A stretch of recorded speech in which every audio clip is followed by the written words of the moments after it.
السلام عليكم ورحمة الله وبركاته.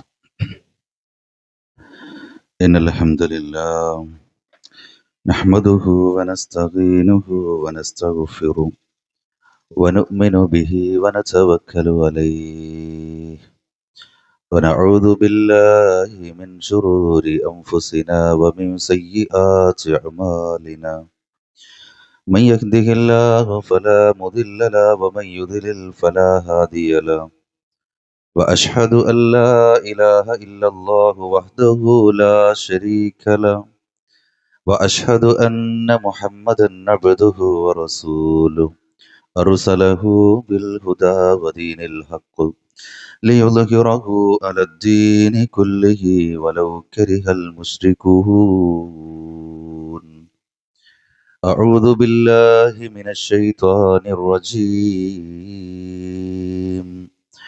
يا أيها الذين آمنوا اتقوا الله حق تقاته ولا تموتن إلا وأنتم مسلمون. يا أيها الذين آمنوا اتقوا الله وقولوا قولا سديدا يصلح لكم أعمالكم ويغفر لكم ذنوبكم. ومن يطع الله ورسوله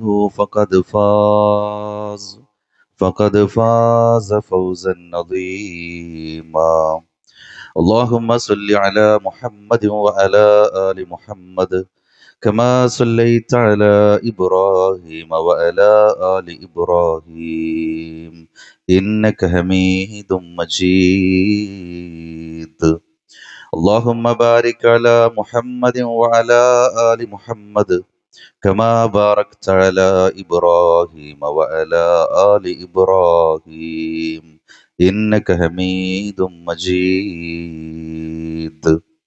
رب اشرح لي صدري ويسر لي أمري واحلل عقدة من لساني يفقهوا قولي.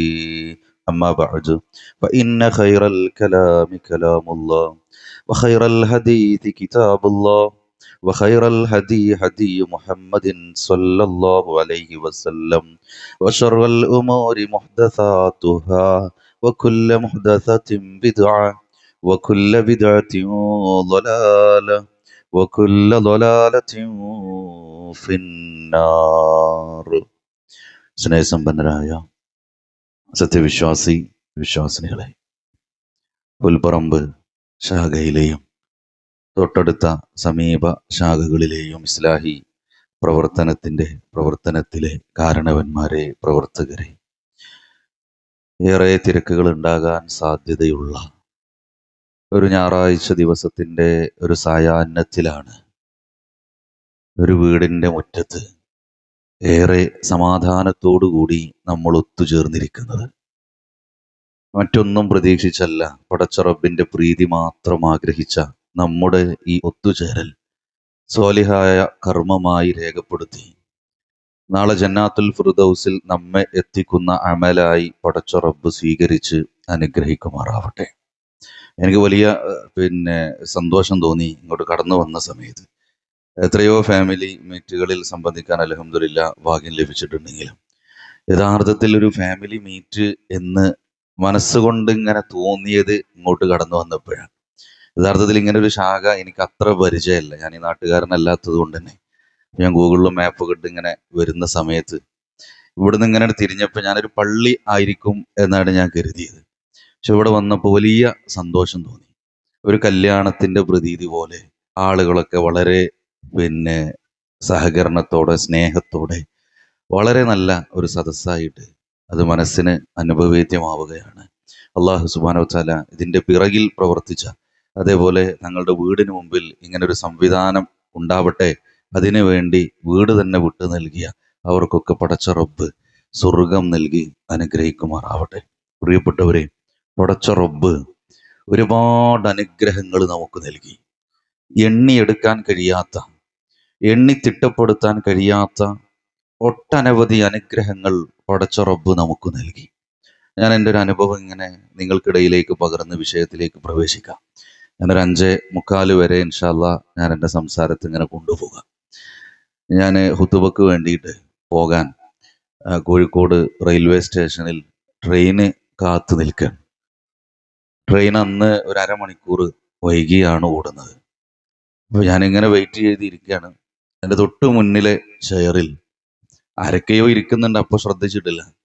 തൊട്ട് മുന്നിൽ നിന്ന് ചിരി ഇങ്ങനെ കേൾക്കണം, ഒരു കുട്ടിയുടെ ഒരു ചിരി.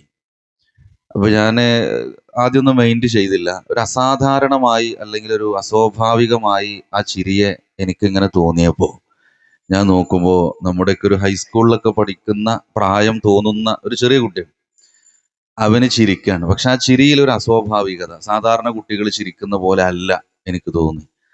അപ്പൊ ഞാൻ എൻ്റെ തൊട്ട് മുന്നിൽ ഒന്ന് കൈ ഇങ്ങനെ നീട്ടിപ്പിടിച്ചാൽ അവരിയ്ക്കുന്ന ചെയറിൽ തട്ടുന്നിടത്തോളം അടുത്താണ്. അപ്പൊ ഞാൻ നോക്കുമ്പോൾ കുട്ടി ചിരിക്കുന്നുണ്ട്, കുട്ടിയുടെ വായിൽ നിന്ന് ഉമിനീര് വന്നുകൊണ്ടിരിക്കുന്നുണ്ട്.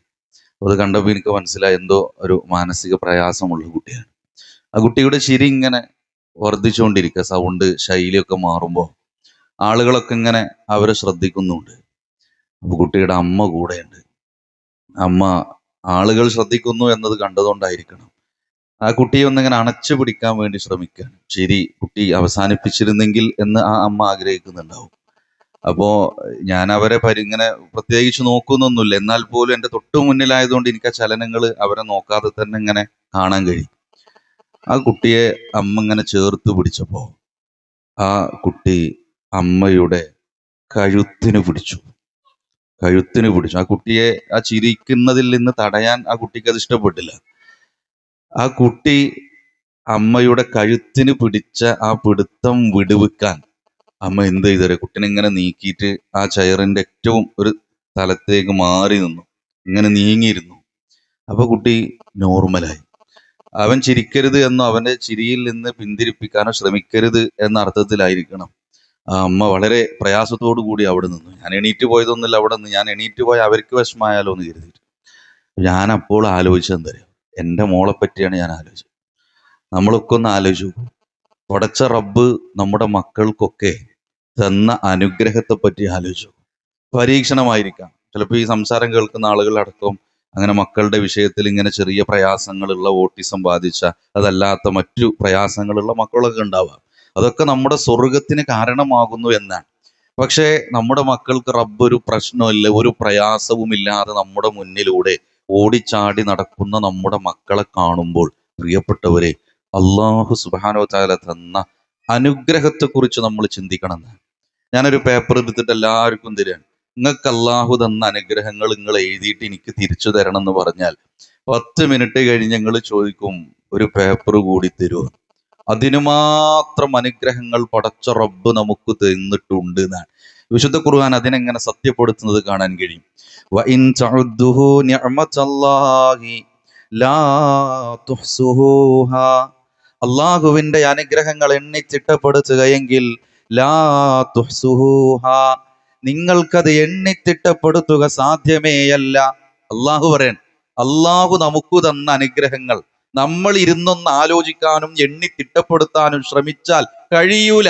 അതിനു മാത്രം അനുഗ്രഹങ്ങൾ പടച്ച റബ്ബ് നമുക്ക് തന്നിട്ടുണ്ട് എന്നാണ് പ്രവാചകൻ സല്ലല്ലാഹു അലൈഹി വസല്ലമയുടെ ഒരു ഹദീസിനെ ഈ ഒരു ആയത്തുമായിട്ട് കണക്ട് ചെയ്തു പറഞ്ഞാൽ, പ്രവാചകൻ സല്ലല്ലാഹു അലൈഹി വസല്ലം ഒരു മനുഷ്യനെ കുറിച്ച് പറയുന്നുണ്ട്.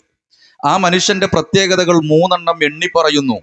അതിലൊന്നാമത് പറയുന്നത്, മൻ അസ്ബഹ മിൻകും ആമിനൻ ഫീ സിർബി, ഒരാൾ അവന്റെ വിരിപ്പിൽ നിന്ന് നിർഭയനായി ഉറക്കിൽ നിന്ന് എഴുന്നേൽക്കുന്നവൻ.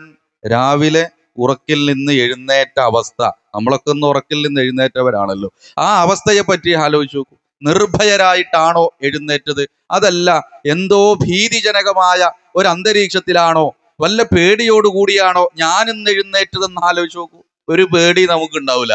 അലാറം അടിച്ചപ്പോൾ നമ്മൾ എഴുന്നേറ്റ് വന്നു, അല്ലെങ്കിൽ സ്വമേധയാ നമ്മൾ എഴുന്നേറ്റു. മറ്റു ശാരീരിക ബുദ്ധിമുട്ടുകൾ ഉള്ളവരൊക്കെ ഉണ്ടാവും. എന്നാലും ഇന്ന് ഞാൻ തിരൂരിലേക്ക് പോയാൽ, ഇന്ന് ഞാൻ വൈലത്തൂരിലേക്ക് ഇറങ്ങിയാൽ, അല്ലെങ്കിൽ ഞാൻ കോട്ടക്കലേക്ക് പോയാൽ, എൻ്റെ മക്കൾ അങ്ങനെ പഠിക്കാൻ പോയാൽ അവരിന്ന് തിരിച്ചു വരാതിരിക്കുമോ?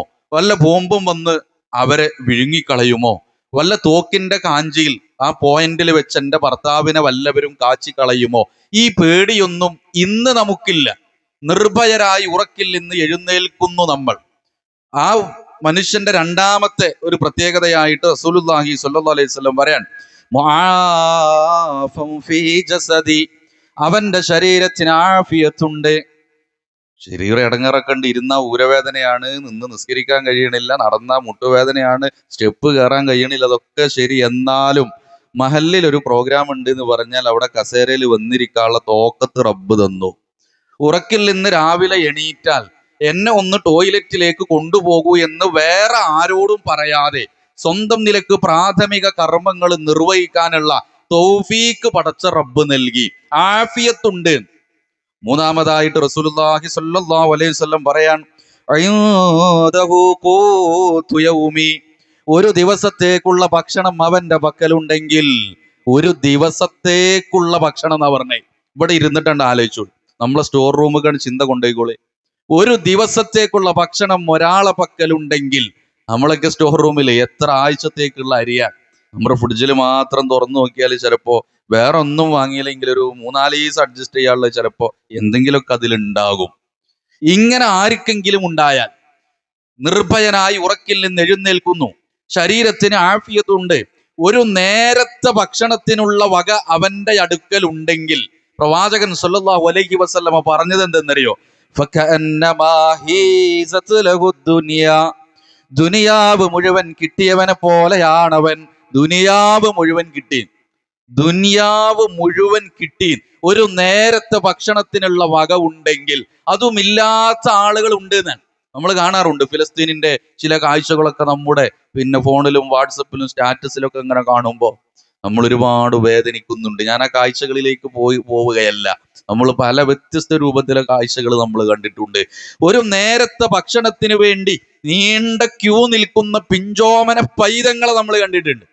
ഭക്ഷണമില്ലാതെ പിടഞ്ഞു മരിക്കുന്ന മനുഷ്യരുണ്ട്, പിഞ്ചു കുട്ടികളുണ്ട് എന്നാണ്. ഇവിടെയാണ് പടച്ച റബ്ബ് നമുക്ക് തന്ന അനുഗ്രഹങ്ങൾ എന്ന് പറഞ്ഞാൽ.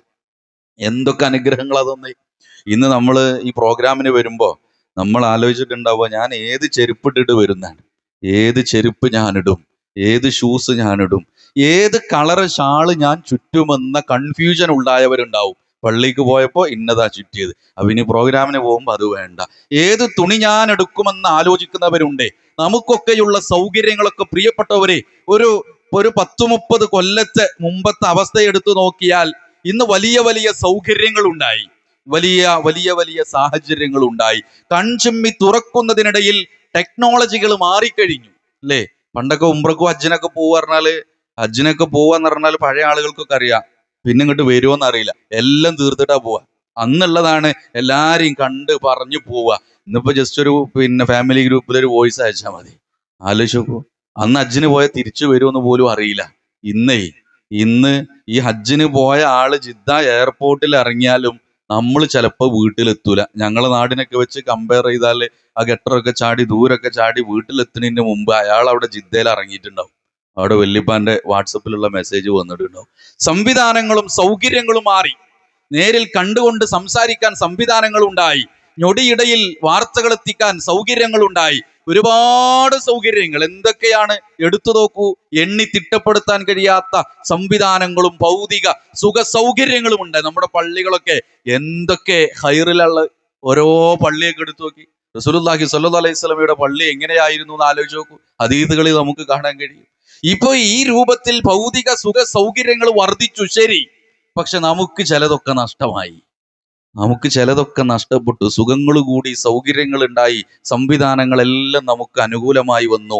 നമുക്ക് ചിലത് നഷ്ടപ്പെട്ടു. അതിലാണ് കുടുംബത്തിന്റെ സമാധാനം നഷ്ടപ്പെട്ടു. കുടുംബത്തിലെ ഒത്തൊരുമകൾ ഇല്ലാതെയായി, ഒന്നിച്ചിരിക്കാൻ കഴിയാതെയായി, ഒന്നും രണ്ടും പറഞ്ഞ് വീട്ടിൽ നിന്ന് ഇറങ്ങിപ്പോകുന്നവരുണ്ടായി. ഉമ്മയോട് കയർത്ത് സംസാരിക്കുന്ന മക്കളുണ്ടായി. ഭർത്താവിനെ ധിക്കരിക്കുന്ന ഭാര്യമാര് വർദ്ധിച്ചു. ഡൈവോഴ്സ് കഴിയാന്ന് പറഞ്ഞാൽ അത് അലങ്കാരമായി കൊണ്ട് നടക്കുകയും അതിനുവേണ്ടി ക്യാമ്പയിനുകൾ സംഘടിപ്പിക്കുകയും യാത്രകൾ സംഘടിപ്പിക്കുകയും ചെയ്യുന്ന അവസ്ഥ വരെ നമ്മുടെ നാടുകളിൽ ഉണ്ടായി എന്നാണ്. പ്രിയപ്പെട്ടവരെ, ഈ സൗകര്യങ്ങളൊക്കെ ഉണ്ടായപ്പോൾ സമാധാനം എവിടെയോ പോയി. പനിയാണ്, അസുഖം മാറുന്നില്ല, തലവേദന മാറുന്നില്ല എന്ന് പറഞ്ഞ് ഡോക്ടറെ അടുത്ത് പോയാലേ ഒന്നാമത്തെ തവണ ചിലപ്പോൾ പാരസിറ്റാമോളും ബാക്കിയുള്ളതൊക്കെ എഴുതി തരും. ഒരു 3-ാമത്തെ തവണ പോയാൽ ഡോക്ടർ എന്താ ചോദിക്കറിയോ? ടെൻഷൻ ഉണ്ടോ എന്നാ ചോദിക്കുക.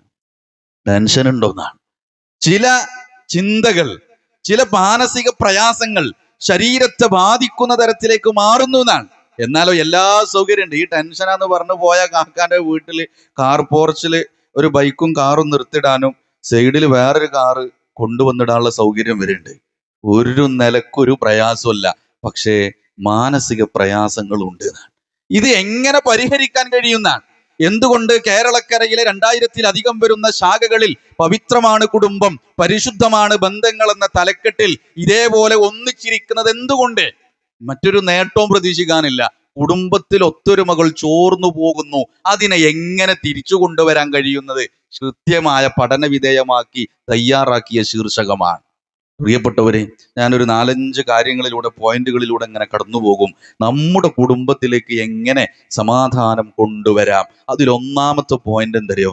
വീട്ടില് സമാധാനം ഉണ്ടാകണമെങ്കിൽ എൻ്റെ വീട്ടിൽ, നമ്മുടെ വീട്ടിൽ ഹലാല് മാത്രമേ ഉണ്ടാകാൻ പാടുള്ളൂ. ഹറാമായതൊന്നും നമ്മുടെ വീടുകളിൽ ഉണ്ടാവരുതേ. അത് എൻ്റെ വീടിന്റെ നിർമ്മാണത്തിന് ഞാൻ ഉപയോഗിച്ച പണമാണെങ്കിലും, എൻ്റെ വാഹനം വാങ്ങാൻ ഞാൻ സ്വീകരിച്ച മാർഗമാണെങ്കിലും, എൻ്റെ മക്കൾക്ക് ഞാൻ കൊണ്ടുകൊടുക്കുന്ന വിഭവ സമൃദ്ധമായ ഭക്ഷണത്തിന്റെ സ്രോതസ്സാണെങ്കിലും, ഞാൻ അവർക്ക് വേണ്ടി ധരിക്കുന്ന, അവരെ കുടിപ്പിക്കുന്ന, അവരെ ഉടുപ്പിക്കുന്ന ഏതൊക്കെ മാർഗങ്ങൾ കുടുംബത്തിന് വേണ്ടി ചെലവഴിക്കുന്നുണ്ടോ അതിൽ ഹറാമ് കലർന്നാൽ ആ കുടുംബത്തിൽ സമാധാനം ഉണ്ടാവില്ല. ഒരു സംശയവുമില്ല. ഇന്നത്തെ കാലഘട്ടത്തിൽ സാമ്പത്തിക വിശുദ്ധി ഇല്ല, നഷ്ടപ്പെട്ടു എന്നാണ്. സാമ്പത്തിക വിശുദ്ധി ചോർന്നു പോകുന്നു എന്നാണ്. 10 റുപ്യ കൊടുത്താൽ 20 റുപ്യ കിട്ടും എന്ന് പറഞ്ഞാൽ അവിടെ നമ്മൾ ഉണ്ടാകും. ഉമ്മത്തീങ്ങളുണ്ട് മുന്നിൽ. പകുതി വിലക്ക് സ്കൂട്ടർ കിട്ടും. അത് ആ തട്ടിപ്പിൽ പെട്ട ആളുകളെ ലിസ്റ്റ് ഇങ്ങനെ എടുത്തു നോക്കിയാൽ നമ്മളെ ആളുകളുടെ പേര് മുന്നിലുണ്ടാകും. സാമ്പത്തിക വിശുദ്ധി ചോർന്നു പോയി. പ്രവാചകൻ സ്വല്ലല്ലാഹു അലൈഹി വസല്ലം ഇങ്ങനെ ഒരു കാലഘട്ടം വരുമെന്ന് നമ്മെ ഓർമ്മപ്പെടുത്തിയിട്ടുണ്ട്. ആളുകൾക്കിടയിലേക്ക് ആളുകൾക്കിടയിലേക്ക് ഒരു കാലഘട്ടം വരാനുണ്ട്. ആ കാലഘട്ടത്തിന്റെ പ്രത്യേകത എന്താണ്? ലാ യുബാലിയൽ മർഉ മാ അഖദ മിൻ, അവൻ എവിടെ നിന്ന് സമ്പാദിക്കുന്നുവെന്ന് പരിഗണിക്കാത്ത ഒരു കാലഘട്ടം വരാനുണ്ട്. അമിനൽ ഹലാലി അമിനൽ ഹറാം, ഹറാമിൽ നിന്നാണോ ഞാൻ സമ്പാദിക്കുന്നതെന്ന് പരിഗണിക്കാത്ത, അതല്ല ഹലാലിൽ നിന്നാണോ ഞാൻ സമ്പാദിക്കുന്നതെന്ന് ഉറപ്പുവരുത്താത്ത ഒരു കാലഘട്ടം ആളുകൾക്കിടയിലേക്ക് കടന്നു വരാനുണ്ട്.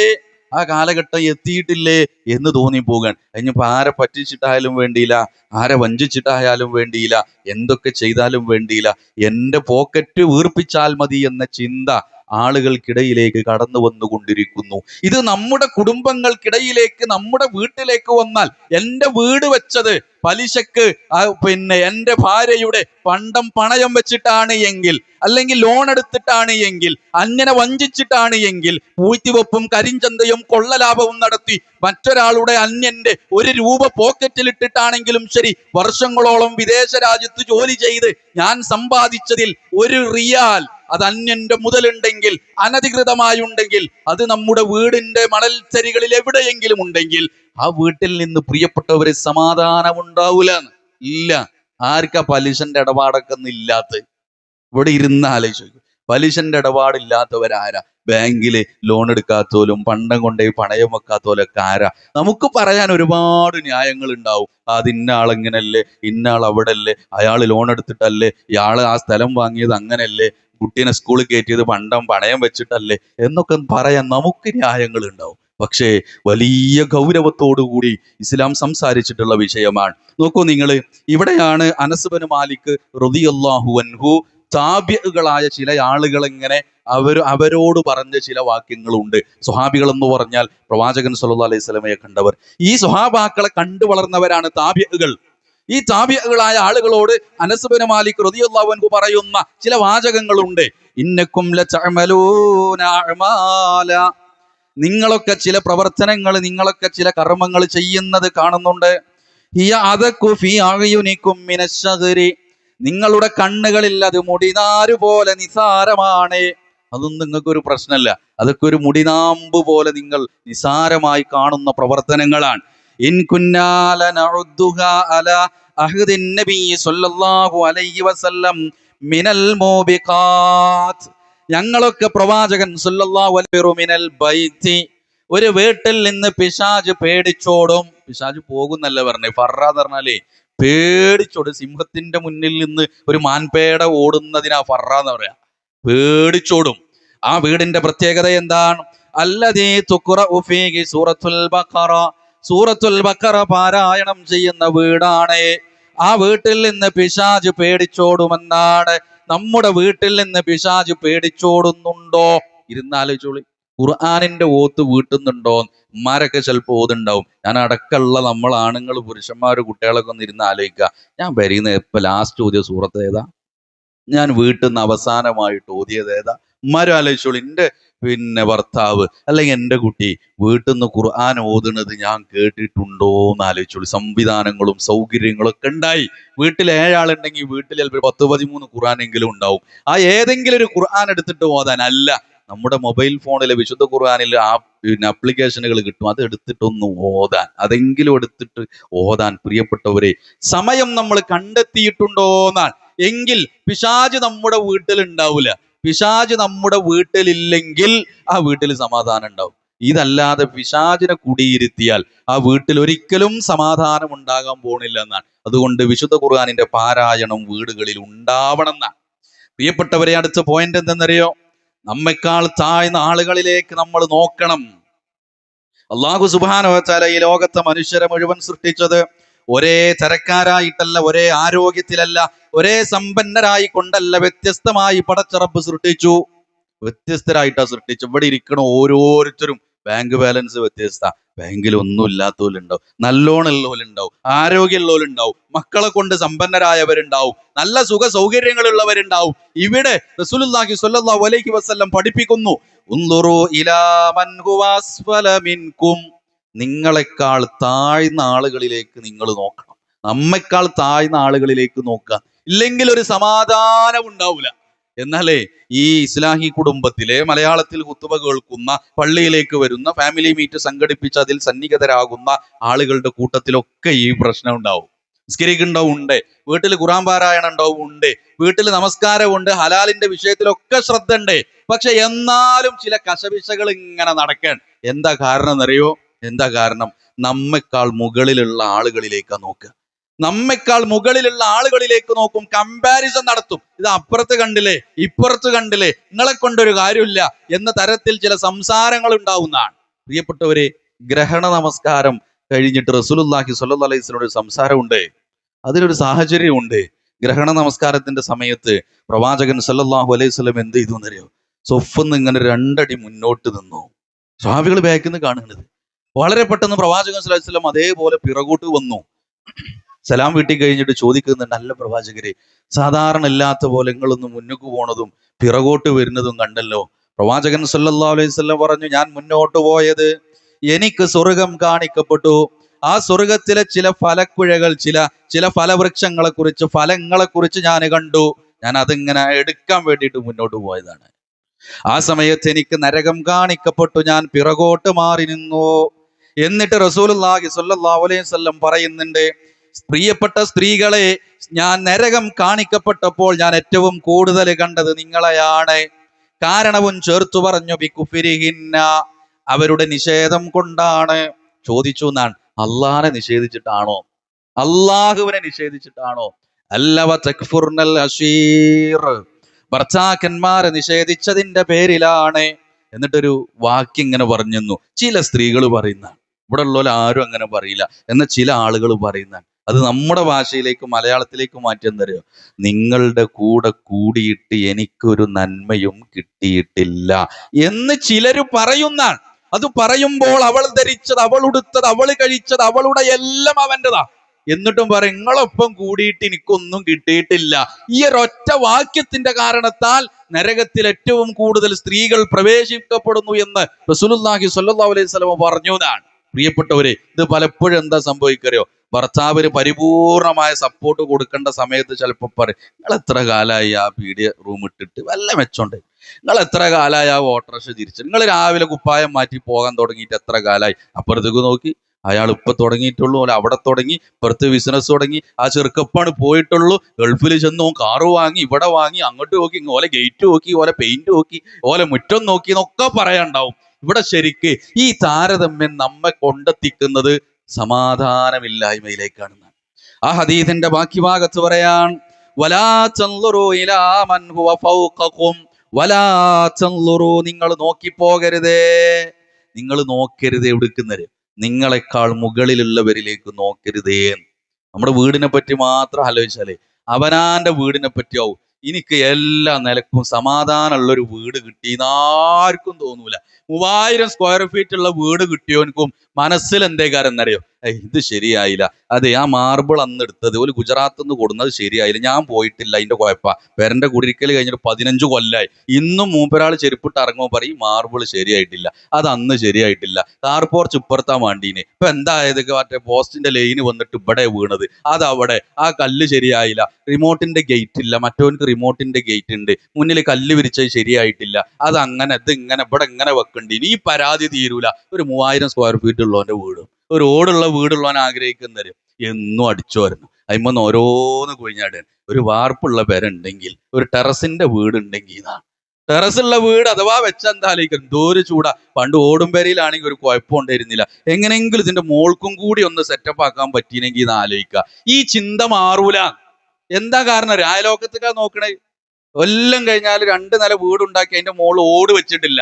ഇങ്ങനെ ഭർത്താവ് ഒക്കെ പിന്നെ ഇടങ്ങേറായി വന്നാൽ പിന്നെ നിങ്ങൾ ആ ഓടൊന്ന് പോയി നോക്കി, അപ്പുറത്ത് ഓട് നോക്കി, ഇപ്പുറത്ത് ഓട് നോക്കി, നമ്മളെ ഓട് കണ്ടില്ല, അവിടെ ഇച്ചി പിടിച്ചിരിക്കണം, അവിടെ പായൽ പിടിച്ച് അത് വെക്കണ്ടേ, ഇങ്ങനെ ഒരു സമാധാനമില്ലായ്മ ഉണ്ടാവുന്നതാണ് എന്ന് റസൂലുള്ളാഹി സ്വല്ലല്ലാഹു അലൈഹി വസല്ലം ചേർത്ത് പറയുന്നുണ്ട്. അല്ലാഹു സുബ്ഹാനഹു വ തആല നിങ്ങൾക്ക് തന്ന നിഅമത്തുകളെ വില കുറച്ച് കാണുന്നവരായി മാറും. നമ്മൾ എന്താ ആലോചിക്കേണ്ടല്ലോ, അൽഹംദുലില്ലാ എനിക്ക് ഇതെങ്കിലും ഉണ്ടല്ലോ. ഒരു വീടും ഇല്ലാതെ വാടകയ്ക്ക് പാർക്കണല്ലോ ഈ ക്ലാസ് വന്നിരിക്കണം നമ്മളെ മുന്നിലുണ്ടാവും, എനിക്ക് വാടകയ്ക്ക് പാർക്കാനെങ്കിലും ഒരു വീട് കിട്ടിയണല്ലോ എന്ന് സമാധാനിക്കാൻ കഴിയണമെന്നാണ്. ഒന്നുമില്ലാതെ ഈ റോഡിന്റെ സൈഡിലൊക്കെ നമ്മളെ പിന്നെ വിറകുപുരയും കോഴിക്കൂടിനൊക്കെ ഇടുന്ന ടാർപ്പായ വലിച്ചു കെട്ടിയിട്ട് കിടന്നുറങ്ങണ കുടുംബത്തോടൊപ്പം കഴിയണ മനുഷ്യന്മാരുണ്ട് കൂട്ടരെ.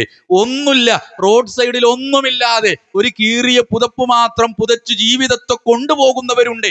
അവിടെയാണ് നമ്മെക്കാൾ മുകളിലുള്ളവരിലേക്ക് നോക്കി നമ്മുടെ സമാധാനം കളയുന്നത്. ഇസ്ലാഹി കുടുംബത്തിൽ പലപ്പോഴും ഇത് സംഭവിക്കുന്നുണ്ട്. എന്നാൽ ഖുർആൻ ഓതുണ്ട്, നിസ്കാരമുണ്ട്, എല്ലാം ഉണ്ട്. പക്ഷെ ഈ കമ്പാരിസൺ എവിടെ നമ്മളെ എത്തിക്കുന്നറിയോ?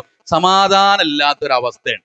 അത് അവിടേക്ക് നമ്മൾ എത്തിക്കും. നിസ്കാരം കഴിഞ്ഞ് സലാം വീട്ടിയാലും നിസ്കാരത്തിൽ മൂപ്പർ ആലോചിക്കണേ അല്ലെങ്കിൽ മൂപ്പത്തി ആലോചിക്കണേ അടുക്കളന്റെ അപ്പുറത്തേക്ക് ഒന്നും കൂടി വലിച്ചിട്ടാൻ പറ്റിനെങ്കിൽ ആ പുക അങ്ങോട്ട് കയറൂല, അത് അങ്ങനെ ആവൂല, ഇതിങ്ങനെ ആവൂല, അവിടെ ടൈലിട്ടില്ല, ഇനിയിപ്പോൾ ഈ പണ്ടം കൊണ്ടുപോയിട്ട് വെച്ചിട്ട് ടൈലിട്ടാലോ, കുട്ടി അങ്ങനെ ആയില്ല എങ്ങനെ ആയില്ല, മുറ്റത്ത് മഴ ചെയ്താൽ ചളിയാണ്, ആ ടാർപ്പായി എത്ര വെച്ചിട്ടാ വലിച്ചിട്ട് മഴക്കാലം കഴിഞ്ഞാൽ ഊരിക്ക്, ഇതൊക്കെ ഇരുന്ന് എപ്പോഴാലോചിക്കണം. നിസ്കാരം കഴിഞ്ഞ് സുബ്ഹാനല്ലാഹ് അടിയിൽ കൂടി ടാർപ്പായി, കിച്ചണിന്റെ അവിടെ ഗ്യാസ് പുറത്തേക്ക് ഓട്ടുണ്ടാക്കി വെക്കുക, ഇതൊക്കെയാണ് ആലോചിക്കുന്നത്. പ്രിയപ്പെട്ടവരെ, നമ്മെക്കാൾ താഴ്ന്നവരിലേക്ക് ആലോചിച്ചാലേ നമ്മളെ ജീവിതത്തിൽ 70% പ്രയാസങ്ങൾ അവിടെ ഇല്ലാതാവും.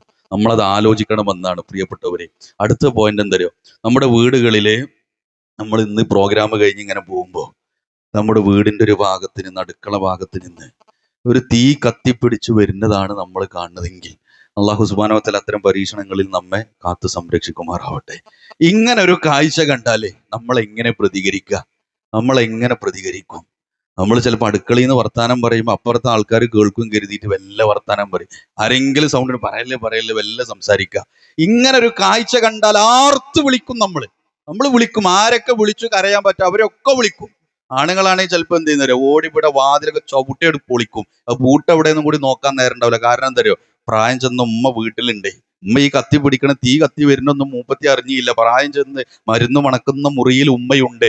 എൻ്റെ മോൾ അവിടെ പ്രസവിച്ച് കിടക്കുന്നുണ്ട്. അവരെ രക്ഷപ്പെടുത്തണം ഈ തീയിൽ നിന്ന്. പോട്ടെ, ഒരു 3 വയസ്സായ ഒരു 3.5 വയസ്സായ കുട്ടി, പേരക്കുട്ടി ആലോചിച്ചോളി. അടുക്കളയിൽ വന്നിട്ട് ആ കുട്ടി ഇങ്ങനെ അടുപ്പത്തേക്ക് ഇങ്ങനെ പോയി ഒരു തീക്കൊള്ളി ഇങ്ങനെ പിടിക്കാൻ വേണ്ടി പോണ ഒരു രംഗം നമ്മൾ കണ്ടാൽ നമ്മൾ എന്താ പറയാ? ആ പോട്ടെ, തീക്കൊള്ളി ഒന്ന് വലിക്കട്ടെ, ഒന്നാണ് പൊള്ളട്ടെ, എന്നാ പിന്നെ അടുക്കളയ്ക്ക് വരൂലല്ലോ എന്ന് നമ്മൾ പറയില്ല. നമ്മൾ തടുക്കും. ഇനി അതിലും ചെറിയ കുട്ടി, മുട്ടുകുത്തുന്ന പ്രായം, പിടിച്ച് എണീറ്റ് നിൽക്കാൻ ശ്രമിക്കുന്ന ഒരു കുട്ടി ഒരു ഗ്യാസ് കുറ്റി എത്തിയിട്ട് ആ ഗ്യാസ് കുറ്റിമ പിടിച്ച് എണീക്കാൻ ശ്രമിച്ചാലേ നമുക്ക് വലിയ താല്പര്യമൊന്നും ഉണ്ടാവില്ല. നമ്മൾ അവിടുന്ന് എങ്ങനെയാണ് മാറ്റി വിടും. കാരണം എന്താ? ആ ഗ്യാസും കുറ്റി പിന്നെ ആ കുട്ടി അത് പിടിച്ചു അത് മറിച്ചിട്ടാൽ അത് പൊട്ടിത്തെറിക്കൂല എന്നൊക്കെ നമുക്ക് നല്ല അറിയാം. എന്നാലും എന്തോ ഉള്ളിലൊരു ഭീതി. ഈ ദുനിയാവിലെ അപകടങ്ങളിൽ നിന്ന്, പ്രയാസങ്ങളിൽ നിന്ന് എന്റെ കുടുംബത്തെ കാത്തു സംരക്ഷിക്കണമെന്ന ചിന്ത. ഭർത്താവ് ബൈക്ക് എടുത്തു പോകുമ്പോ, കാർ എടുത്തു പോകുമ്പോ ഭാര്യ പറയും സൂക്ഷിച്ചു പോകണോട്ടോ, സ്പീഡ് പോകണ്ട, പതുക്കെ പോയാൽ മതി, കുറച്ച് നേരം വൈകിയാലും വേണ്ടിയില്ല. എന്തേ ഇത് പറയാൻ കാരണം? പള്ളി പോകാൻ വേണ്ടി ചിലപ്പോൾ ഇത് പറയില്ല.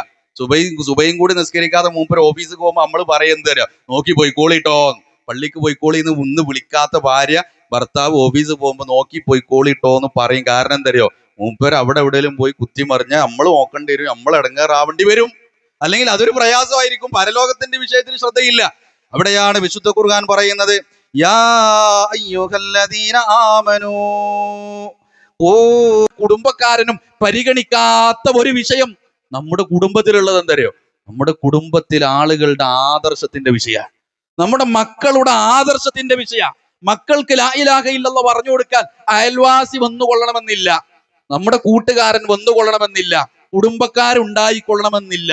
ആ മക്കൾക്ക് ലാ ഇലാഹ ഇല്ലല്ലാഹ് പറഞ്ഞു കൊടുക്കാൻ പ്രിയപ്പെട്ട വാപ്പമാരെ, ഉമ്മമാരെ, നമുക്ക് സാധിച്ചിട്ടുണ്ടോ എന്നാൽ വലിയ ഗൗരവത്തോടു കൂടി നമ്മൾ ആ വിഷയത്തെ മനസ്സിലാക്കേണ്ടതുണ്ട്. വിശുദ്ധ ഖുർആനിലെ ഒരു വാപ്പയുടെയും മകന്റെയും ചരിത്രം പറയുന്നുണ്ട്. ആ വാപ്പയുടെ പേര് ലുഖ്മാൻ അലൈഹിസ്സലാം. ലുഖ്മാൻ അലൈഹിസ്സലാത്തു വസ്സലാമയുടെ ചരിത്രം പറയുന്നത് എങ്ങനെയാണെന്നറിയോ?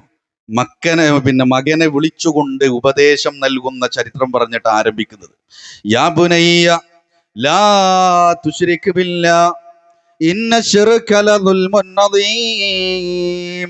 പൊന്നു മോനെ, നീ അല്ലാഹുവിൽ പങ്കു ചേർക്കരുത് കേട്ടോ. ഇന്ന ശിർക ലദുൽമുൻ അദീം. തീർച്ചയായിട്ടും ശിർക്ക് മഹാദുൽമാകുന്നു, മഹാ അക്രമമാകുന്നു മോനെ. ആ വിളിച്ച് നമ്മുടെ മക്കളെ ശിർക്കിന്റെ വിഷയത്തിൽ ഓർമ്മപ്പെടുത്താൻ പ്രിയപ്പെട്ട വാപ്പാരെ ഉമ്മാരെ നമുക്ക് പറ്റിയിട്ടുണ്ടോ എന്ന് ആലോചിച്ച് നോക്കി. എന്താണ് എൻ്റെ മകൻ അവസാനമായിട്ട് ഞാൻ കൊടുത്ത ഇസ്ലാമിക ഉപദേശം എന്താണെന്ന് ആലോചിച്ച് നോക്കി. നമ്മൾ എന്തൊക്കെ ഉപദേശങ്ങളാണ് കൊടുക്കില്ലേ? എന്തൊക്കെ കൊടുക്കുമ്പോൾ അതിൻ്റെ കൂടെ ലാ ഇലാഹ ഇല്ലല്ലാഹ് വിട്ടൊരു കളിയില്ലട്ടോ എന്ന് പറഞ്ഞു കൊടുക്കാൻ പ്രിയപ്പെട്ടവരെ പറ്റണം. ഇസ്ലാഹി ആദർശക്കാർക്ക് അതിന് കഴിയണം. തൗഹീദ് കൊണ്ട് വിപ്ലവം ഉണ്ടാക്കിയവരാ നമുക്കതിന് കഴിയണം എന്നാണ് പ്രിയപ്പെട്ടവരെ. കുട്ടി സ്പോർട്സിൽ ഉഷാറാണ്, ആർട്സിൽ ഉഷാറാണ്, എല്ലാത്തിനും ഉഷാറാണ് പറയണം. എൻ്റെ ചാട്ടം ഓട്ടം ഒക്കെ റെഡി തന്നെ, അള്ളാനെ മറക്കരുത് കേട്ടോ.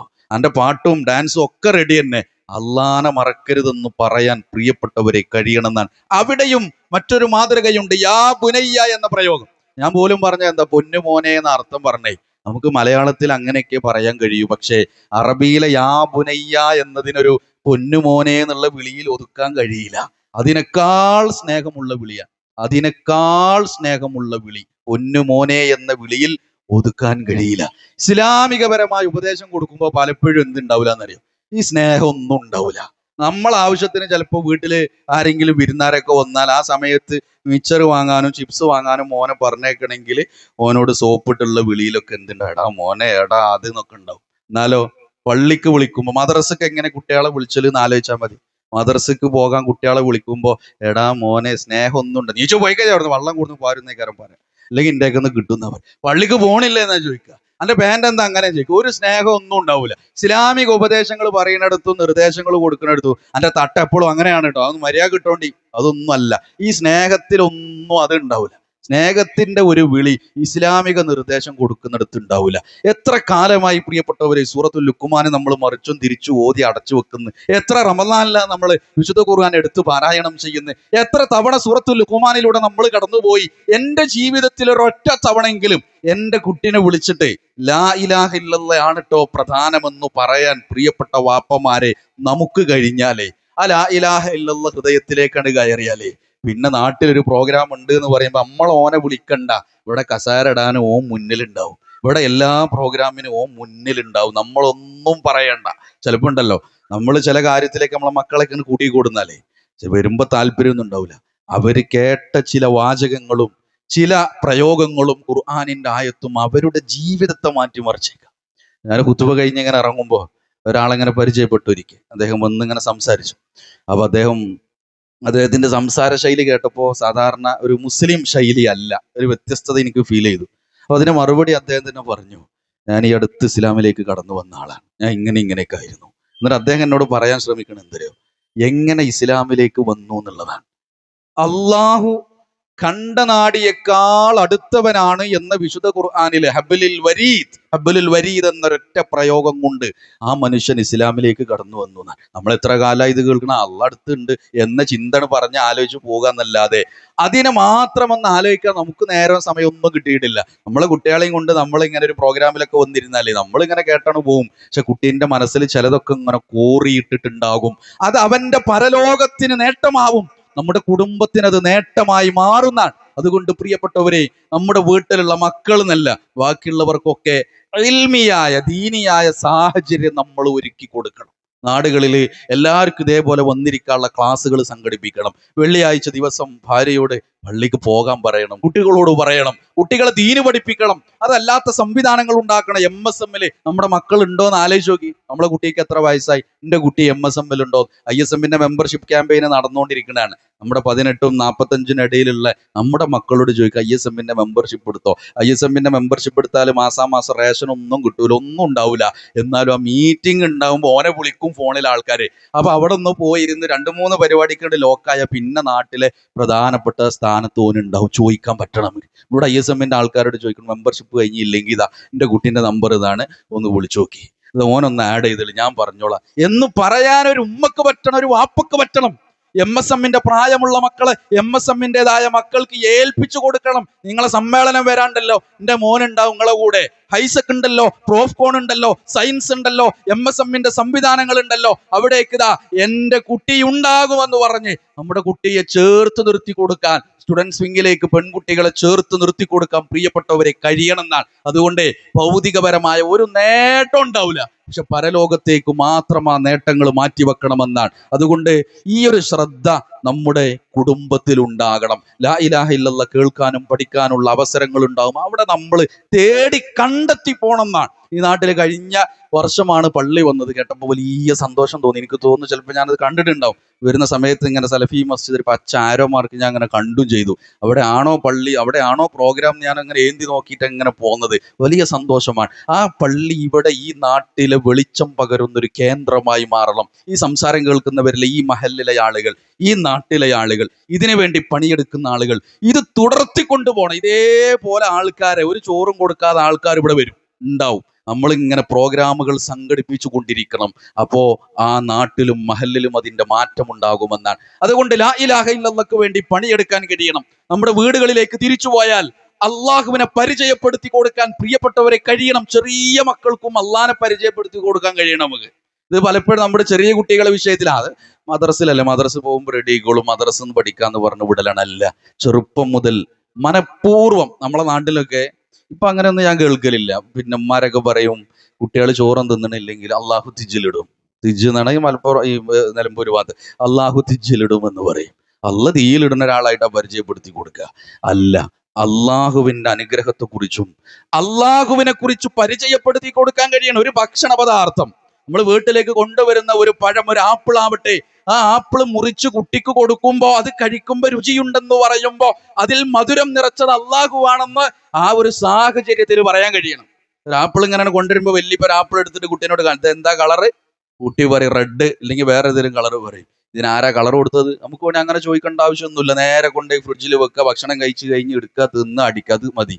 പക്ഷെ അവിടെ ഒരു ശ്രമം നടത്തിയാൽ, ഇതാരാ ആപ്പിൾ ഉണ്ടാക്കിയത്, ആരാ ഇതിന് കളർ കൊടുത്തത്, കുട്ടിനെയും കൊണ്ട് പുറത്തിറങ്ങുമ്പോൾ ആ പൂവ് അതിൻ്റെ നിറം എന്താ, ആരാ അതിന് നിറം കൊടുത്തത്, കുട്ടിനെയും കൊണ്ട് ബീച്ചിക്ക് പോയപ്പോൾ ആരാണ് അങ്ങനെ ആ തിരമാല ഉണ്ടാക്കിയത്, ആരാ കടലിൽ മീനുണ്ടാക്കിയത്, ആരാണ് ആ സൂര്യൻ അവിടെ ഉണ്ടാക്കിയത്, അത് അള്ളാഹുവിനെ പരിചയപ്പെടുത്തി കൊടുക്കാൻ കഴിയണം പ്രിയപ്പെട്ടവരെ. ബോധപൂർവമായ ശ്രദ്ധയുണ്ടാവണം. ഇതിൽ ഉമ്മക്കും വാപ്പക്കും ഒക്കെ കൃത്യമായ റോളാണ്. ഈ മക്കളോടുള്ള കടമ എന്ന് പറയുമ്പോഴേ അതിങ്ങനെ 6ാം ക്ലാസ് അല്ലെങ്കിൽ പിന്നെ 6 വയസ്സായി മദ്രസക്ക്, അത് കഴിഞ്ഞാൽ അവിടെ, അത് കഴിഞ്ഞാൽ അറബി കോളേജ്, കഴിയുമ്പോൾ മാത്രം തീരുന്നതല്ല. നിസ്കരിച്ചോന്ന് പറയുമ്പോൾ മാത്രം തീരുന്നതല്ല. മക്കളെ വളർത്തിക്കൊണ്ടുവരാ ഇസ്ലാമികമായിട്ട് എന്നുള്ളത് വലിയ മെനക്കെടുള്ളത് തന്നെയാണ്. അത് ബോധപൂർവം നമ്മൾ നടത്തേണ്ട ഒരു ഉമ്മാന്റെ മാത്രം റോളല്ലത്. ഒരു ഉപ്പാന്റെ റോളും ഉമ്മാന്റെ റോളും അവർ ഒരുമിച്ച് നിൽക്കേണ്ടതാണ്. ചിലപ്പോൾ ഉമ്മ എന്തെങ്കിലും ഒരു വിഷയത്തില് പിന്നെ കടുംപിടുത്തം പിടിക്കുമ്പോൾ വാപ്പ പറയും, ഒന്നും വേണ്ട, ഇപ്പൊ തന്നെ ഒന്നും വേണ്ട, അപ്പൊ തന്നെ ഇടങ്ങാറാക്കണ്, കുട്ടി തട്ടിട്ടു, ഓളപ്പുള്ളവരൊക്കെ അങ്ങനെ തന്നെ ഉണവാകും, ഓൾ അങ്ങനെ പോയിക്കോട്ടെ, പ്രായപൂർത്തിയായ പെൺകുട്ടിനെ വാപ്പ ലൈസൻസ് കൊടുക്കണേ, ഓക്ക് തോന്നിയ മാതിരി പോയിക്കോട്ടെ. ആ ഓളെ കൂട്ടുകാരത്തിന്റെ കൂടെ അല്ലേ, ഓലാണ് പോയിക്കോട്ടെ, തിരുവനന്തപുരത്ത് കല്യാണം കഴിഞ്ഞിട്ട് പോന്നാൽ മതി. നേരെ തിരിച്ചുണ്ടാവും ചിലപ്പോ. വാപ്പാക്ക് ചില നിർബന്ധം ഉണ്ടാവും, എൻ്റെ ആ ഷൂ അത് സോക്സ് ഇട്ട് കണ്ട് യൂണിഫോമിൽ സോക്സ് ഇട്ടൂടെ, അത് പറ്റൂലല്ലോ, കാല് കാണാൻ പറ്റൂലല്ലോ, വാപ്പാന്റെ നിർദ്ദേശം. അപ്പം ഉമ്മാന്റെ അവിടെ നിന്നുള്ള പിന്നെ ഒപ്പമുള്ളവരൊക്കെ അങ്ങനെ, എന്നിട്ട് നിങ്ങളിത് ഇങ്ങനെ പറയാ. ഇതങ്ങനെയല്ല. ഒരുമിച്ചിരുന്ന് മക്കൾക്ക് സപ്പോർട്ട് കൊടുത്തിട്ട്, അപ്പൊ ചില വിഷയത്തിൽ കുട്ടി വാപ്പാന്റെ അടുത്തേക്കും, ചില വിഷയത്തിൽ കുട്ടി ഉമ്മാന്റെ അടുത്തേക്കും. അവിടെ ദീൻ എന്താ നോക്കിയിട്ട് പ്രിയപ്പെട്ടവരെ ഒന്നിച്ചു നിന്ന് നമ്മുടെ മക്കൾക്ക് വെളിച്ചം പകർന്നു കൊടുക്കാൻ നമുക്ക് കഴിയണം എന്നാണ്. ഇല്ലെങ്കിൽ ആ കുടുംബത്തിൽ സമാധാനം ഉണ്ടാകൂല എന്നാണ്. നമ്മൾ പറഞ്ഞല്ലോ, ചില ദിക്റുകളും ദുആകളൊക്കെ ചെറുപ്പം മുതലേ നമ്മുടെ മക്കൾക്ക് ബോധപൂർവ്വം നമ്മൾ പറഞ്ഞു കൊടുക്കുക. നമ്മളെ കാറുകൾ കയറുമ്പോഴേ അവിടെ നമ്മൾ പറഞ്ഞു, ഡോറന്റെ അടച്ച എന്ത് പറഞ്ഞു കൊടുക്കണം? സുബ്ഹാനല്ലദീ സഖറല. അതിന് ആദ്യം അമ്മക്കത് അറിയണം, നമ്മൾ പറയുമാണ്, എന്നാലേ കുട്ടികളത് പറയുള്ളൂ. ഉറക്കത്തിൽ നിന്ന് എണീക്കുമ്പോൾ എന്ത് പറയണം? അൽഹംദുലില്ലാഹി ഇല്ലദീ എന്ന് പറഞ്ഞിട്ട് കുട്ടീനെ എണീപ്പ്. ചെറിയ കുട്ടിയാകുമ്പോൾ തന്നെ എങ്ങനെയാണ് കൊണ്ടുവരിക? ചെറിയ കുട്ടീനെ എടുക്കുമ്പോൾ തന്നെ കുട്ടിക്ക് അതൊന്നും തിരിയാത്ത സമയത്ത് തന്നെ അത് എടുത്ത് ഇങ്ങനെ കുട്ടീനെ കൊടുന്ന ആ കുട്ടീൻ്റെ തലയിൽ അതിലെ അതങ്ങനെ ഫീഡ് ചെയ്യും. രാത്രി ഇങ്ങനെ ഉറക്കാൻ വേണ്ടി താരാട്ടിന്റെ കൂടെ എന്താണോ ഇസ്ലാം പറഞ്ഞ പ്രാർത്ഥന അതുകൂടിയാണ് പഠിപ്പിച്ചു കൊടുത്താൽ, അല്ലേ? ഒരാളൊരു സമ്മാനം തന്നാൽ, മുട്ടായി തന്ന നമ്മൾ താങ്ക്സ് പറയും, താങ്ക്സ് പറയും, താങ്ക്സ് പറയും. അല്ല, ജസാക്കല്ല പറയുന്നു പറയണേ. ഇനി നമ്മളത് ആദ്യം പറയണ്ടോ എന്നുള്ളതാണ്. ജസാക്കല്ല പറയൂ എന്ന് മക്കളോട് പറയാൻ കഴിയണം. അൽഹംദുലില്ല പറയണ്ടോ എന്നാണ്. അസ്സലാമു അലൈക്കും എന്ന് കുട്ടികളെ കൊണ്ട് പറയിപ്പിക്കാൻ കഴിയണം. അതൊന്ന് ക്ലിയർ ആയിട്ട് അസ്സലാമു അലൈക്കും എന്നൊന്നും ചിലപ്പോൾ പറയാൻ കഴിയില്ല. അസ്സലാലാന്നേക്കാരം മതി. ആ തുടക്കം എന്നുള്ള നിലയ്ക്ക് ഇങ്ങനെയൊക്കെ ഉണ്ട് എന്ന് കുട്ടി അറിഞ്ഞോട്ടെ. ചെറുപ്പം മുതൽ മക്കളെ പടിപടിയായി വളർത്തിക്കൊണ്ടുവരാൻ കഴിയണം. ഞാൻ അവസാനിപ്പിക്കുകയാണ്. അതിലേറ്റവും പ്രധാനപ്പെട്ട 2 കാര്യങ്ങൾ കൂടി. ഒന്ന്, ആത്മാർത്ഥമായ പ്രാർത്ഥന നമ്മുടെ മക്കൾക്ക് വേണ്ടി ഉണ്ടാവണം എന്നാണ്. എൻ്റെ കുട്ടിക്ക് വേണ്ടി ഞാൻ അവസാനം പ്രാർത്ഥിച്ചത് എന്താന്ന് ഇവിടെ ഇരുന്ന് ആലോചിച്ചു. എൻ്റെ കുട്ടിക്ക് വേണ്ടി ഞാൻ അവസാനം പ്രാർത്ഥിച്ചത് എന്താ? മഹാനായ ഖലീലുല്ലാഹ് ഇബ്രാഹിം നബി അലൈഹി സ്വലാത്തു വസ്സലാമയുടെ പ്രാർത്ഥനയുണ്ട്. റബ്ബി ജഅൽനി മുഖീമസ്സലാത്തി. റബ്ബേ, നമസ്കാരം നിലനിർത്തുന്നവരിൽ എന്നെ ഉൾപ്പെടുത്തണേ. ആരാ പ്രാർത്ഥിക്കണേ? ഖലീലുല്ലാഹി എന്ന് വിശേഷിപ്പിച്ച ഇബ്രാഹിം നബി അലൈഹി സ്വലാത്തു വസ്സലാം പ്രാർത്ഥിക്കാണ്, പടച്ചോനെ നിസ്കാരം നിലനിർത്തുന്നവരിൽ ഇന്നെ ഉൾപ്പെടുത്തണേ. സൂറത്തുൽ ഇബ്രാഹിമേ, അല്ലെങ്കിൽ ഇത്രയും കാലത്തെ ജീവിതത്തിനിടയ്ക്ക് എത്ര വട്ട ഖുർആൻ ഖത്തം തീർത്ത് സൂറത്തുൽ ഇബ്രാഹിമിൽ എത്ര തവണ വായിച്ച് നമ്മൾ അർത്ഥം വെക്കാതെ പോയത്? ഈ പ്രാർത്ഥന ഒരു തവണയെങ്കിലും നമ്മൾ ചൊല്ലിക്കണമെന്ന് ആലോചിച്ച് നോക്കി. റബ്ബി ജഅൽനി മുഖീമസ്സലാത്തി. എന്നിട്ട് ചേർത്ത് പറയാണ് വമിൻ ദുർരിയത്തി, എൻ്റെ മക്കളിലും. ആരാ മക്കൾ എന്ന് പറഞ്ഞാല്? ഇസ്മായിൽ നബി അലൈഹി സ്വലാത്തു വസ്സലാം, ഇസ്ഹാഖ് നബി അലൈഹി സ്വലാത്തു വസ്സലാം. ഈ 2 മക്കളിലും നമസ്കാരം നിലനിർത്താൻ ഖലീലുല്ലാഹ് ഇബ്രാഹിം നബി അലൈഹി സ്വലാത്തു വസ്സലാമയുടെ പ്രാർത്ഥന വിശുദ്ധ ഖുർആൻ പഠിപ്പിച്ചു തന്നത് ചരിത്രം പറയാനല്ല, ഒരു ഉമ്മ പ്രാർത്ഥിക്കാനാണ്, ഒരു വാപ്പ പ്രാർത്ഥിക്കാനാണ്. കൂട്ടരെ, എനിക്ക് പ്രാർത്ഥിക്കാൻ കഴിഞ്ഞിട്ടുണ്ടോ എന്ന് ഇരുന്ന് നമ്മൾ ആലോചിക്കുക. മക്കളുടെ ദുനിയാവിലെ നേട്ടത്തിനു വേണ്ടി മുസല്ല നനഞ്ഞു കരഞ്ഞു പ്രാർത്ഥിക്കുന്ന രക്ഷിതാക്കൾ ആവാം, പ്രാർത്ഥിക്കാം. അതിൻ്റെ കൂടെ അവരുടെ പരലോകത്തിന് വേണ്ടി എന്തു ചെയ്തു എന്നാണ്, എന്തു പ്രാർത്ഥിച്ചു ഞാൻ എന്ന ചോദ്യത്തിന് പ്രിയപ്പെട്ടവരെ എന്തുത്തരം ഉമ്മ എന്ന നിലയിൽ, വാപ്പ എന്ന നിലയിൽ എനിക്ക് പറയാനുണ്ട് എന്ന ചോദ്യം ഒരു ചോദ്യചിഹ്നമായി നമ്മുടെ ഹൃദയത്തിൽ അവശേഷിക്കണം. ഞാൻ അവസാനിപ്പിക്കുമ്പോ നമ്മൾ കുട്ടികൾക്ക് മാതൃക കാണിച്ചു കൊടുക്കണം. നമ്മൾ തോന്നിയ പോലെ നടക്കുക, നമ്മൾ തോന്നിയ പോലെ രൂപത്തിലാവുക. വാപ്പ ചെറിയ രൂപത്തിൽ ലഹരി, എന്നിട്ട് കുട്ടീനെ ഉപദേശിക്കാൻ കഴിയില്ല. എത്ര ആൾക്കാർക്ക് പറയാൻ പറ്റും? കുടുംബത്തിൽ ഒരു കല്യാണത്തിന് പോകുമ്പോ ഇതേ ഷാളിട്ട്, ഇതേ തട്ടമിട്ട്, ഇതേ ചെരുപ്പിട്ട് ഞാൻ പോകുന്നു. എത്ര ആളുകൾക്ക് പറയാൻ പറ്റും? ആണുങ്ങളൊക്കെ ചിലപ്പോൾ ഇതേപോലെ തന്നെ കരം പോവാ. ഇന്ന് മൈരീവിനാശൊരു ഫംഗ്ഷൻ ഉണ്ട് പറഞ്ഞാൽ അതേ കുപ്പായം തുണി എടുത്തിട്ട് പോകാൻ പറ്റും. ഇവിടെ ഉള്ളവരൊക്കെ ചിലപ്പോൾ സ്ത്രീകൾ ഇങ്ങനെ തന്നെ പോകും. പൊതുസമൂഹത്തിൽ അങ്ങനെയല്ല. പള്ളിക്ക് വേറെ, പ്രോഗ്രാമിന് വേറെ, കല്യാണത്തിന് വേറെ അല്ല. മാറ്റമുണ്ടാകണം. നമ്മുടെ ദീനിന്റെ വസ്ത്രത്തിന്റെ വിഷയത്തിൽ ശ്രദ്ധയുണ്ടാവണം. അത് കൃത്യമായി കീപ്പ് ചെയ്യുന്ന ഒരു ഉമ്മക്കെ കുട്ടീനെ ഉപദേശിക്കാൻ പറ്റുള്ളൂ. എൻ്റെ ഷാള്, എൻ്റെ തട്ടം, എൻ്റെ കാല്, എൻ്റെ സൈഡ് ഓപ്പൺ ചുരിദാറ്, അല്ലെങ്കിൽ ആൺകുട്ടിയാണെങ്കിൽ എൻ്റെ പാൻറ് നിര്യാണിൻ്റെ താഴെ പറയാൻ കഴിയണമെങ്കിൽ നമ്മുടെ വസ്ത്രവും നമ്മുടെ സംസാരവും നമ്മുടെ ശൈലിയും. വാപ്പ ഫോൺ എടുത്തിട്ട് ആരാണോ ബിസിനസ്സുമായി ബന്ധപ്പെട്ട് അല്ലെങ്കിൽ കൂട്ടുകാരാവും എന്തെങ്കിലുമൊക്കെ ഫുൾ കളവാ വാപ്പ പറയണേ. കുട്ടി അപ്പുറത്തിരുന്നത് കേൾക്കുക. ഞാൻ അങ്ങോട്ട് ഓഫീസിൽ ഇപ്പോണ്ട് എത്തും. എവിടെ? വാപ്പ തുണിയും കുപ്പായും കൂടി മാറ്റിയില്ല, കൊലായും ഇരുന്ന് ചായ കുടിക്കുക. ഇത് എത്ര പറഞ്ഞതാണ്? അല്ല, അത് ചീത്ത. ഇനി കുട്ടികൾ കേൾക്കാൻ വേണ്ടിയിട്ട് ചിലപ്പോൾ വീട്ടിൽ നിന്നാണ് പുറത്തേക്ക് കയറാൻ തെങ്ങിൻ്റെ തൊട്ട് കൂടെ 2 റൗണ്ട് അടിച്ചിട്ട് പുറത്ത് പോയി അവിടെ നിന്നിട്ട് പേരും ചീത്ത. ഇവിടെ ഇരിക്കുന്ന ആൾക്കാർ മുഴുവൻ അത് കേൾക്കുന്നുണ്ട്, കുട്ടിയടക്കം. എന്നിട്ട് ഓൻ എന്തെങ്കിലും പറയുമ്പോൾ പിന്നെ ഓൻ ഉപദേശിക്കാൻ പോവല്ല. പ്രിയപ്പെട്ടവര്, നമ്മൾ മാറണം. എന്നിട്ട് നമ്മുടെ മക്കളെ മാറ്റാൻ കഴിയണം. അള്ളാഹു സുബ്ഹാനഹു വ തആല കുടുംബത്തോടൊപ്പം സ്വർഗപ്രവേശനം സാധ്യമാകുന്ന മുത്തക്കികളുടെ കൂട്ടത്തിൽ നമ്മെ എവരെയും ഉൾപ്പെടുത്തി അനുഗ്രഹിക്കുമാറാവട്ടെ. അള്ളാഹുവേ, ഞങ്ങളുടെ മക്കൾ, ഞങ്ങളുടെ കുടുംബത്തിലുള്ള മറ്റാളുകൾ റബ്ബേ, ദീനിനോട് താല്പര്യമില്ല എന്ന് ഞങ്ങൾക്ക് തോന്നുന്നവർ ഞങ്ങളുടെ വീടുകളിൽ അടക്കമുണ്ട്. ഭർത്താക്കന്മാരുണ്ട്, ഭാര്യമാരുണ്ട്, ഉമ്മമാരുണ്ട്, ഉപ്പമാരുണ്ട്, മക്കളിലുണ്ട് റബ്ബേ. അവർക്കൊക്കെ ദീനിനോടുള്ള വല്ലാത്തൊരിഷ്ടം അവരുടെ ഹൃദയത്തിൽ നിറച്ചു നൽകി റബ്ബേ, സ്വർഗത്തിലേക്ക് കുടുംബത്തോടൊപ്പം കടന്നു പോകുന്ന മുത്തക്കികളുടെ കൂട്ടത്തിൽ ഞങ്ങളെ നീ ഉൾപ്പെടുത്തി അനുഗ്രഹിക്കണമേ റഹ്മാനെ. ശാരീരികമായ പ്രയാസം അനുഭവിക്കുന്നവർ, മാനസിക പ്രയാസം അനുഭവിക്കുന്നവരൊക്കെ ഞങ്ങൾക്കിടയിലുണ്ട് റബ്ബേ. എല്ലാ പ്രയാസങ്ങളും മാറ്റി എല്ലാ നിലക്ക് നീ സൗഖ്യം നൽകി നീ ഞങ്ങൾ അനുഗ്രഹിക്കണമേ റഹ്മാനെ. اللهم اغفر للمؤمنين والمؤمنات والمسلمين والمسلمات انك مجيب الدعوات يا قاضي الحاجات. اللهم اجرنا من النار واجر والدينا من النار. ربنا تقبل منا انك انت السميع العليم وتب علينا انك انت التواب الرحيم. امين امين ورحمتك يا ارحم الراحمين. وصلى الله على نبينا محمد واله وسلم. السلام عليكم ورحمة الله وبركاته.